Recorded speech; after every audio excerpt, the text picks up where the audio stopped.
Hello! This is my new computer that I am going to build for you while explaining my part choices. It is intended to be quiet and powerful.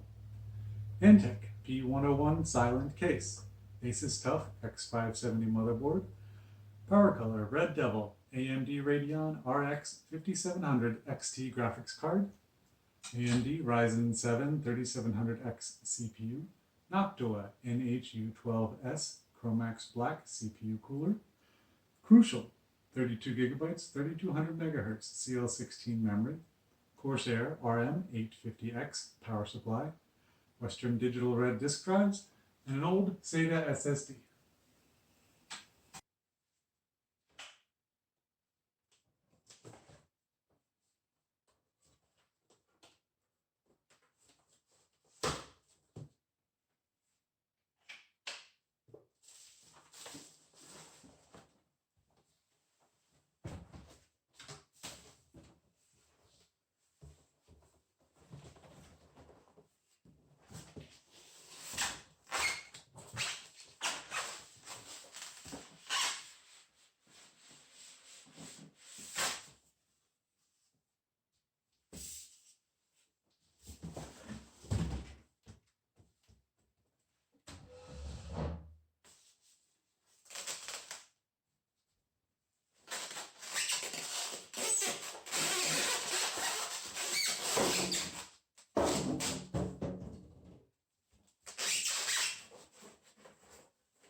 I picked this Antec P101 Silent case because it's the only quiet case I was able to find that could handle 6 disk drives with a long graphics card with a couple of these drive bays removed.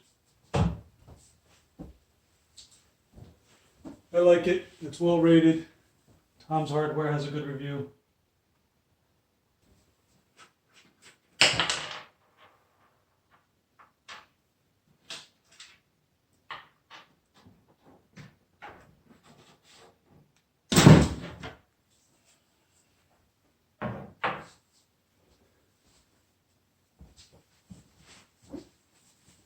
These are how you remove the extra drive bays.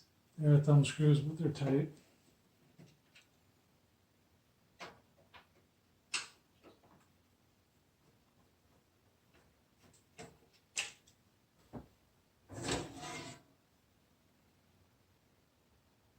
Yep. You need to remove the top ones first because of the way they're slotted together.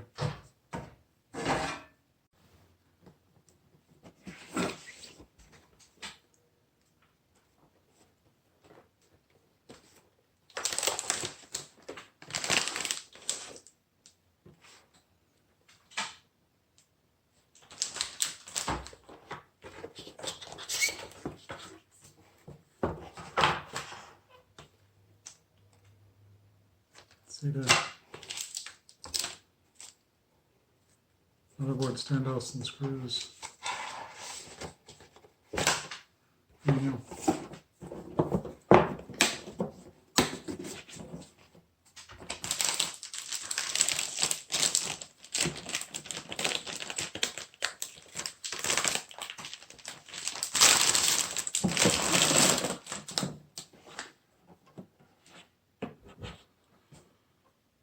This Asus TUF X570 motherboard is one of few It gives me the 7 SATA ports that I need, and the X570 CPU chipset is the only one that currently gives me full PCIe 4.0.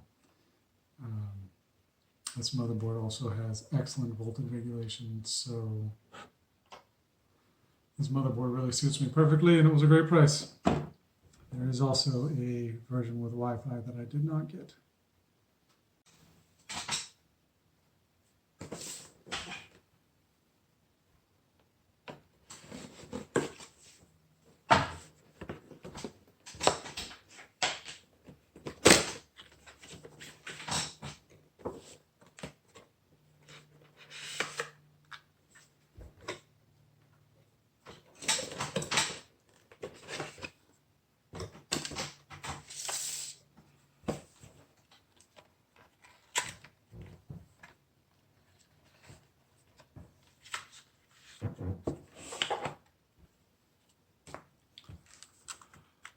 There's my Ryzen 3700X CPU. I really appreciate what AMD does for open source graphics card drivers. And as I implied, their motherboard chipset is the only one currently available that does full PCIe 4.0. Intel is still on 3.0, which is half the bandwidth.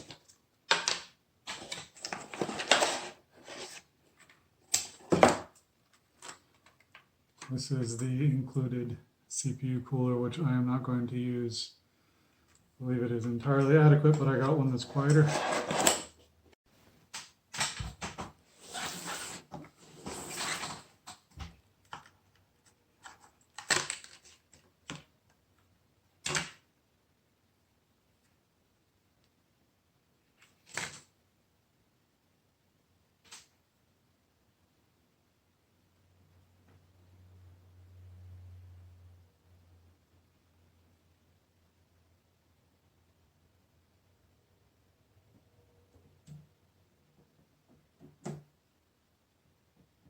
Nice and easy.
Noctua NH-U12S. Noctua makes really nice things. This is really quiet. Their website says that it has the maximum amount of overhead for overclocking, and it's compatible with this motherboard, and it's compatible with this case. This is really nicely done. These are the AMD mounts. These are the Intel mounts.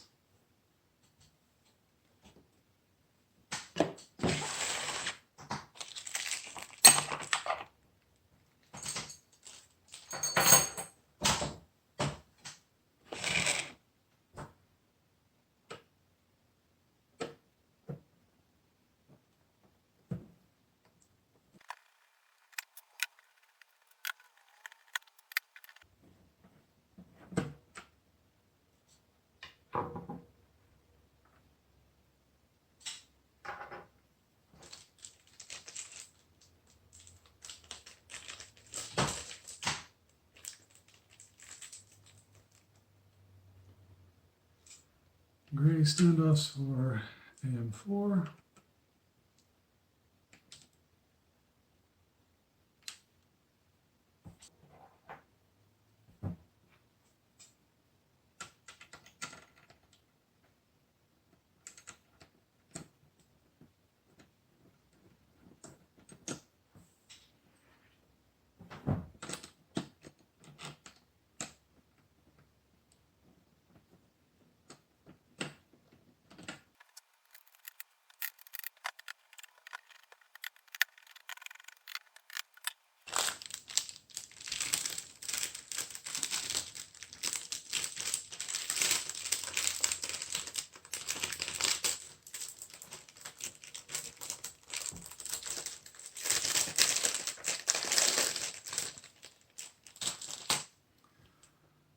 The instructions say 4 to 5 millimeters diameter.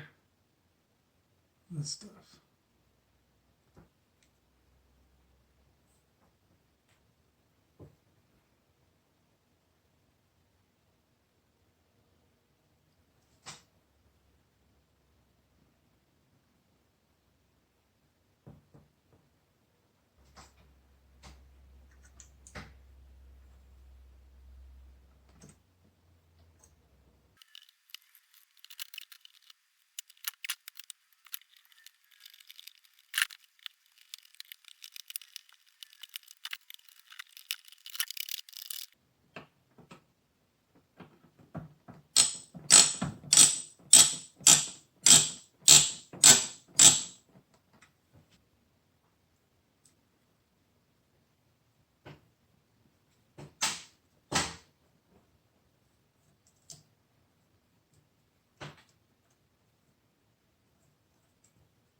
And I'm plugging this into the CPU fan header.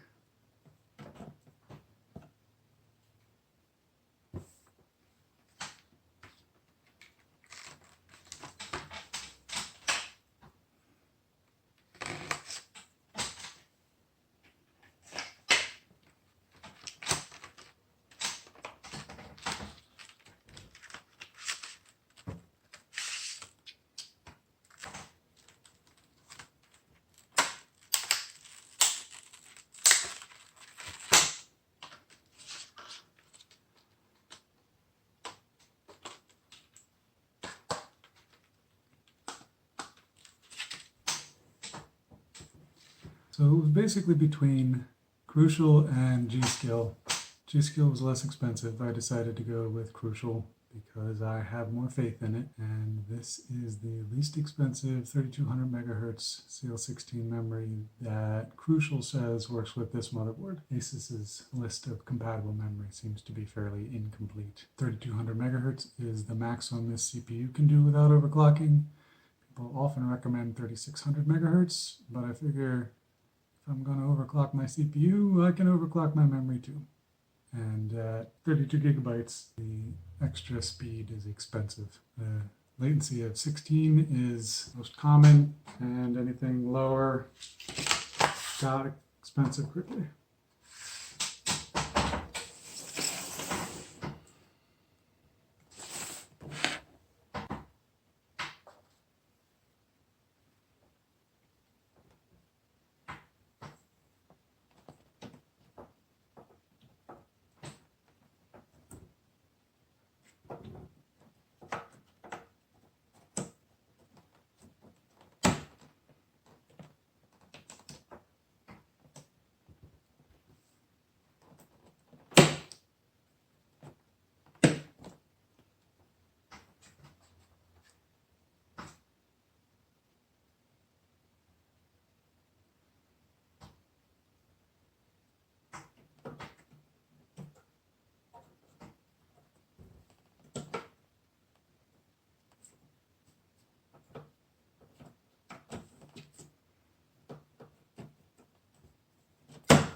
These slots A2 and B2 are what is recommended by the motherboard manual if you have 2 sticks of memory.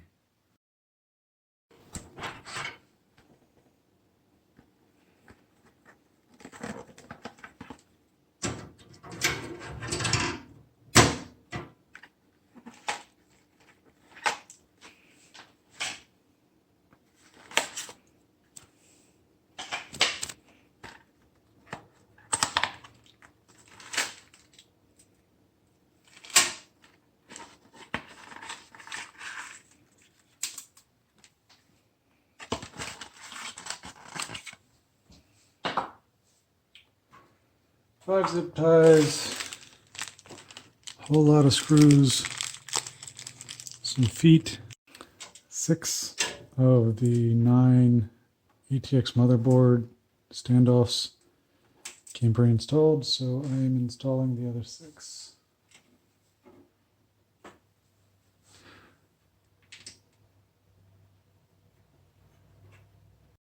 Motherboard backplate.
This is the PowerColor Red Devil version of the AMD Radeon RX 5700 XT. It is AMD's latest and greatest GPU.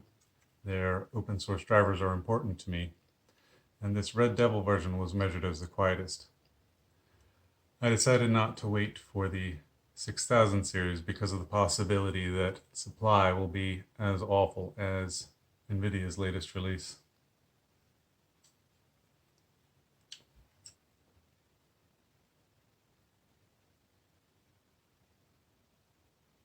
Make sure your motherboard standoffs are tighter than your motherboard screws so you don't end up unable to get this screw off and therefore unable to pull your motherboard out due to I/O panel clearance.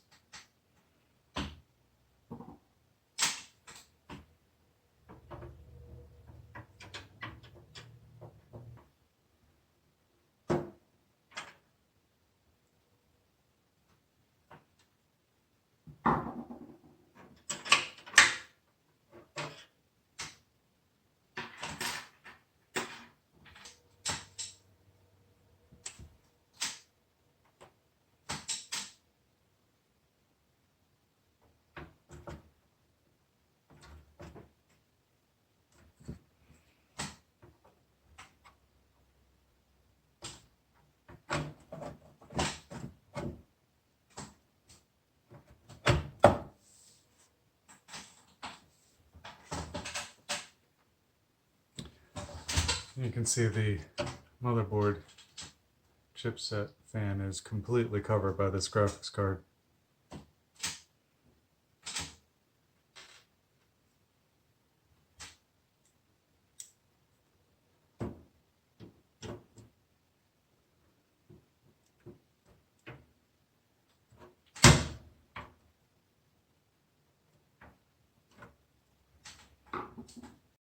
This is my old SATA SSD that I am not replacing because Linus did an excellent job of demonstrating that Upgrading does not actually provide noticeable improvement. But next year I will upgrade to PCIe 4 NVMe because a drive that is too fast for 4 lanes and PCIe 3 is just sexy.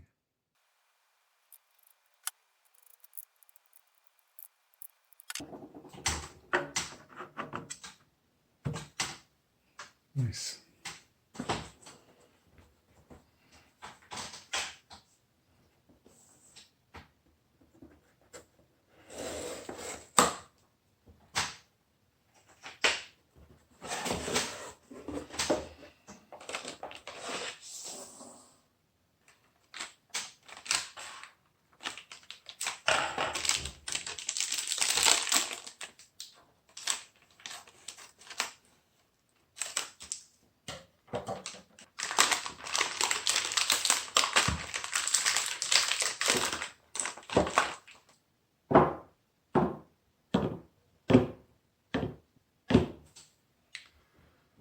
Western Digital Red, 3 terabytes.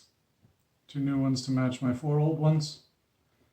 These drives are intended for use in arrays. I am upgrading my ZFS RAID Z1 to RAID Z2 so I can handle any 2 simultaneous hard drive failures without any data loss. I love ZFS.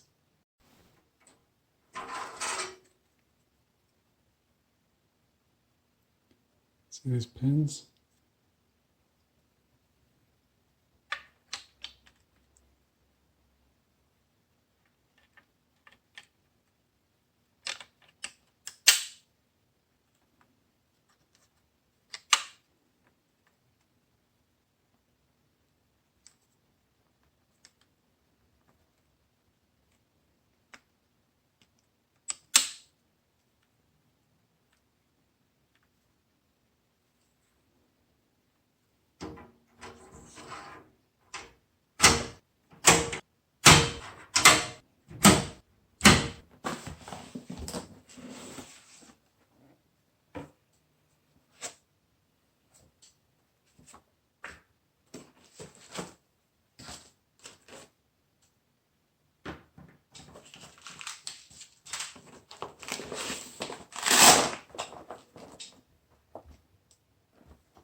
Corsair RM850X.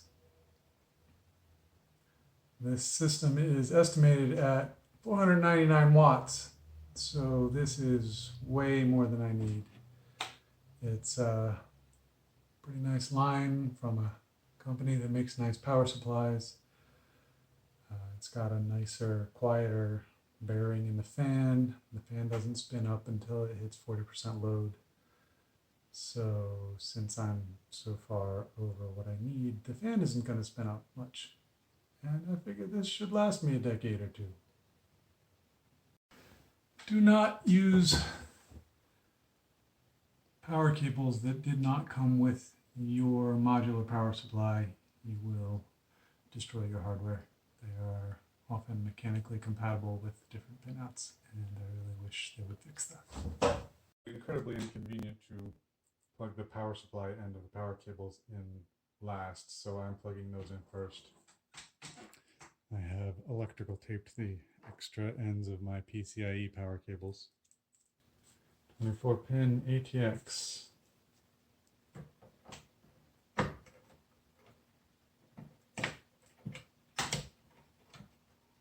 PCIe. PCIe.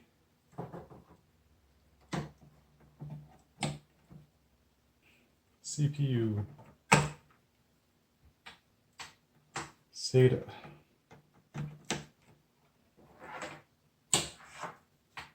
SATA,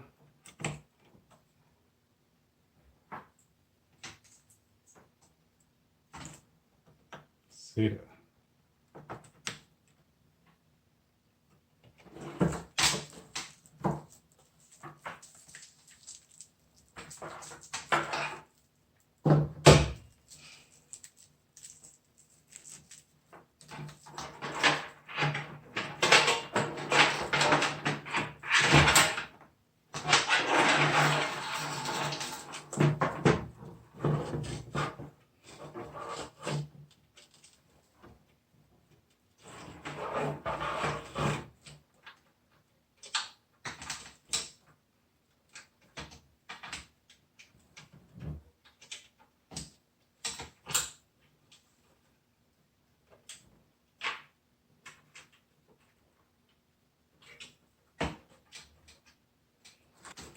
Four-pin ATX, CPU,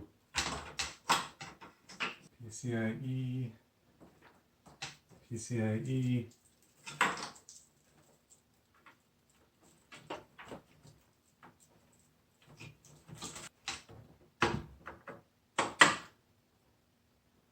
SATA, SATA,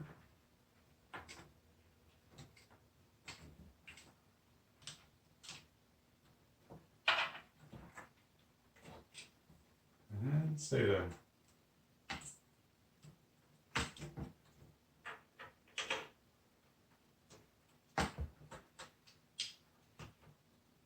These are the front case fans.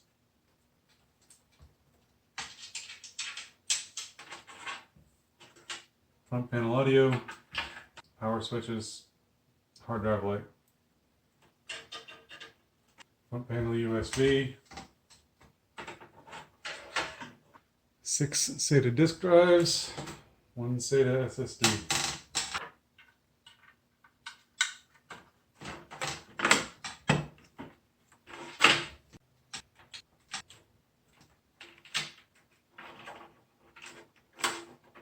And I had to pull the graphics card out to get at these SATA ports.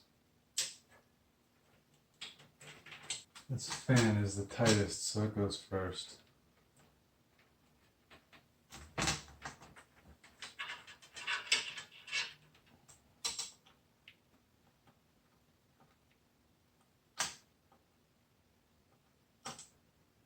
That is the AIO pump header, which is controllable. ATA 24-pin. Front panel USB.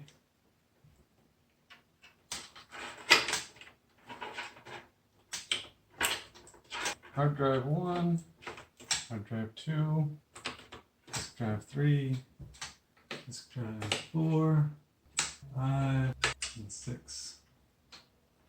Remaining fans are rear case fan, which goes in case fan 1. This gets tucked up under this heatsink. And I forgot the CPU, power supply. These are the last 2 front case fans.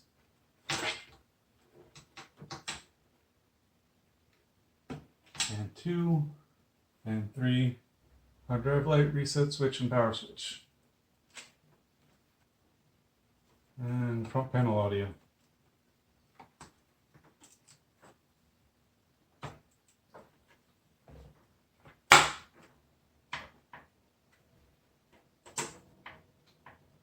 PCI cables. Now we just tuck everything away. It's the fan, CPU, USB, SATA, ATX, PCI, SATA.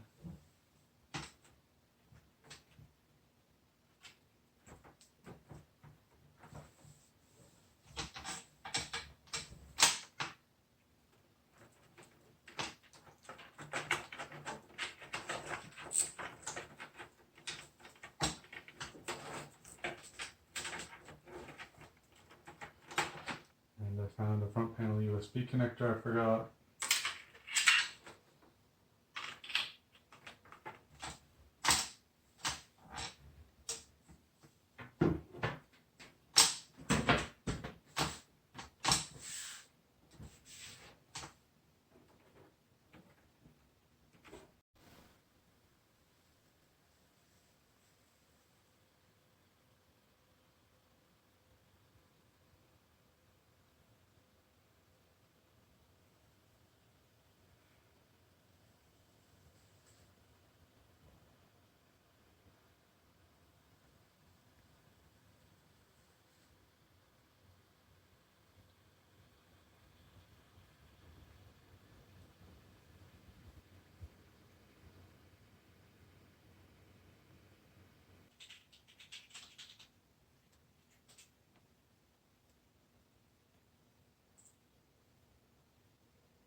This is the reason I built a new computer.